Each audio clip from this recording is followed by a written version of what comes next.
is Teen Empowerment. It's a series of webisodes. We will be covering a number of topics such as health, finance, college readiness, and even some mental illness related things like depression that can affect teens. While we did find experts, please make sure to consult your own doctor. What works for the general public might not work for you, and we don't want anyone to get hurt or sued. Especially us. But take into consideration also that these episodes are not just directed towards teens. They can help the general public and people of all ages. Well, except maybe babies and toddlers and younger children and the elderly near death. But we will have fun on these episodes, and each one will have a different twist. So stay tuned. Our first episode is coming up. Hey guys, today we'll be meeting with Miss Mitzi Powell, a local college and career counselor. She will meet with us to talk about the college application process, getting financial aid, all sorts of things. All about college is what today's webisode is about. I know that she helped me a lot when I was applying for college. She was right down the hall in our high school, and it was a big help. So, enjoy. Hi, my name is Kristina. I'm a senior here at Cedar Park High School, and I'm here with our transition coordinator to talk to her about college readiness. Ms. Powell, should every kid engage in a post-secondary education? Definitely. I think that, we know from studies that your earning potential is directly related to the amount of education you receive after high school. So every student should look for some pathway that allows them to pursue further education. Okay. Now, is every kid necessarily going to a 4-year university or a 2-year or just tech school, or does it matter? Does it make a difference if the kid goes to just a post-secondary education they go to? I think the student has to decide what are their goals for after high school, whether that be a dream that they always had that they wanted to fulfill, or a certain kind of lifestyle that they either currently live and want to continue living, or something, if there's particular amount of money or a kind of house. They just have to decide what are their personal goals for their life, and then decide what education will get them that. So, for some students it is a tech school or a trade school that will give them a certification or a specialty in an area that they can make a really great living at. For some students it's that direct to 2-year where they earn an associate's degree and maybe on the way to a 4-year university. Saving some money. And for some students, directly to a 4-year is definitely the right place for them. So I think it's dependent on the student, dependent on their goals, and then there's a right place for everyone after high school. Now, when should kids stop educating themselves? Never. Never. Education is lifelong, and so, to continuously improve, to learn what we want to do, and then to do it better every time, we have to continuously learn. Even me and my job, I'm constantly, learning for new ways to help students through the college application process, or, handle high school course selections and things like that. It's not just that I went to school, I learned it, and I'm done. I'm always looking for new, innovative ways to help students do what they want to do while they're here in high school, and then for what they want beyond. Okay. Now, what is the application like? Is it different if applying to tech school or applying to a 2-year university or 4-year university? The application process in itself is not that different. Obviously, you have to fill out an application. Schools don't just know who you are. So a lot of them have the pretty standard process of you fill out the application. Now, what becomes different is 4-year universities require an application, a college entrance exam score, so that would be you have to sit and take the SAT or ACT entrance exam. You have to send a copy of your transcript. Some have essay requirements where you have to do an essay and explain either, why you want to go to that school, or what's your personal statement, or why you want to major in a particular thing. And then letters of recommendation are always sometimes required as part of that 4-year process. Now, the 2-year in tech process aren't as extensive, but do, have the application, you have to send your transcript, things like that. So the process in itself is the same, just some ask for a few more parts than others. Now, you mentioned an essay or personal statement. Yep. How important is that when you're applying to colleges and being considered? Well, I think that if the school is going to go through the trouble of asking you to do it, then it's important. If they're going to spend the time reading it, they want to know that you put time into it.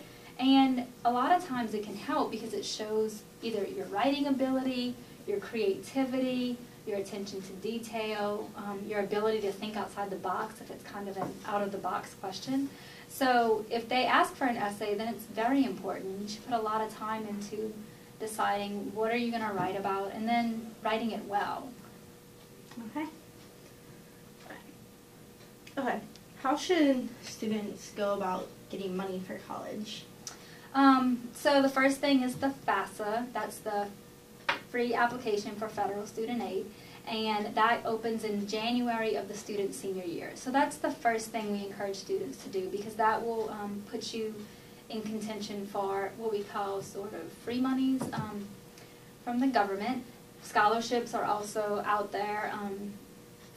We have Naviance that we encourage our students to use for scholarships, but there's also scholarships.com and fastweb.com and College for All Texans. I mean, there are lots of resources out there similar to these where students can find scholarships, and a lot of times it's just applying, especially the ones with the essays. A lot of students don't want to write an essay, but because a lot of students don't want to write an essay, not a lot of students apply. So there's lots of extra money out there. Also, if you do well enough, academically in high school, lots of colleges have a certain SAT score, GPA combination that would give you some merit money along the way, or try to entice you to attend their school. Now, speaking of the SAT and ACT, when should kids start taking it? We suggest that by the end of a student's junior year, they should have taken one or both. We suggest take both, see which one you do better on, which one you're more comfortable with. If you need to improve your score, decide on some sort of study strategy you're going to do, whether it be through free online resources that we offer through the school and the school district, or there are companies out there that you can pay. But we suggest by the end of junior year you should have taken one, and then as early as the first seating, beginning of senior year, retake the one you feel most comfortable with. Okay. And then know ahead of time, if you have schools in mind, know ahead of time if they have scholarships that they'll give that directly relate to your SAT or ACT score, so you have a score, you have a goal of something you want to try and reach or achieve on both of those tests. Okay. All right. How should students go about choosing their college or their post-secondary education? Well, I think you have to decide a few things. I think you need to decide you have to know a lot about yourself, which I think is hard for some seniors. Do you want to be in a place where you're one of 500 students in a lecture hall room, or do you want to be in a place where you're one of 25 students? So you have to decide, size and location. Do you want to stay in the state of Texas, or your parents supportive of you going outside of the state? Do you want a private or public institution? Do you want something that correlates with your religious affiliation? So students have to kind of know about themselves and decide what factors are important to them. But I think the other thing is just visit. When you set foot on a campus, you immediately know whether or not it's the right place for you. So it's definitely important to visit colleges, visit at times when you know students are going to be on campus. Because a lot of times we hear students say, oh, I'm going to go over a Christmas break.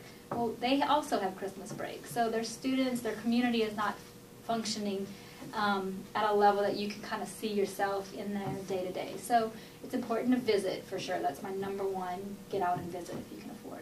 On college visits, do you recommend kids to sit in a college class or stay the night on campus if they have that possibility? Absolutely. If you have a friend that attends that campus, or if that school has a program where you can do an overnight, I think that's great, because it's really reassuring when you look around and kind of see yourself in the face of other students and experience what that overnight feeling is like. And the other question related to, remind me, what was the first question? Staying overnight and Oh, visiting a class. Oh, visiting a class, absolutely, because if it is a large college, then you're going to see that for some of those freshman general education classes, you are maybe one of 500. And do you like the way that feels? And do you want to be able to ask questions, but you're going to feel intimidated in a room of 500? Whereas you might sit in a classroom of 1 to 25, the discussion's really, intense, and students are getting their questions answered, and there's debate. And so sitting in a class kind of lets you feel what type of classroom setting you want to experience. Now, if a kid has a bad GPA, does that necessarily mean they can't get into the necessary school they want to, or a good school? No, every college has criteria, and while that student is going to have to look, and that's why we encourage kids to have a goal, make a plan, because it does matter what you do these 4 years. It does affect whether or not you're in a position to be eligible to get into that dream school. So a student, you have to know what's the goal and what's the plan. Now, let's say things don't go the way you want them, and it doesn't look like you're going to meet whatever the criteria is for that school. There are other ways to end up there. Some students go to a 2-year university, and they know that the transfer policy to whatever school they want to end up says you have to have, a 3.5 GPA at the 2-year with 30 credit hours, and then you're eligible to transfer. So there are still ways for that student to get there. It might not be the way they first envisioned it, but if you have a goal, then there's always a way to make that happen. Now, if a kid is transferring, are they going to qualify for less scholarship money than a kid going in for their first time ever to post-secondary education? I don't really know the answer to that question, but my best guess is that they would be eligible for whatever students are eligible for coming into that university. Just my own personal kind of insight would be that that student might even be a better candidate because they've shown success in college coursework, whereas the incoming freshman hasn't really had a chance to show that yet. So, no, I don't think that inhibits them from getting money. Okay. Bye. Thank you so much for your time. Thank you. Thank you so much for watching our videos. If you have any comments or questions, feel free to leave them below in the comment section or even message us on Facebook. Yeah, we'd love to hear your suggestions too, if maybe you want another video made about some other topic that we can help you out, like picking out cool stuff for your dorm room. We are both going through the college dorm room experience at the moment, and we would love to answer any questions about preparing for that experience, getting through it, or any advice on how to make it easier. Yeah, so just let us know what you think. Thank you so much for watching.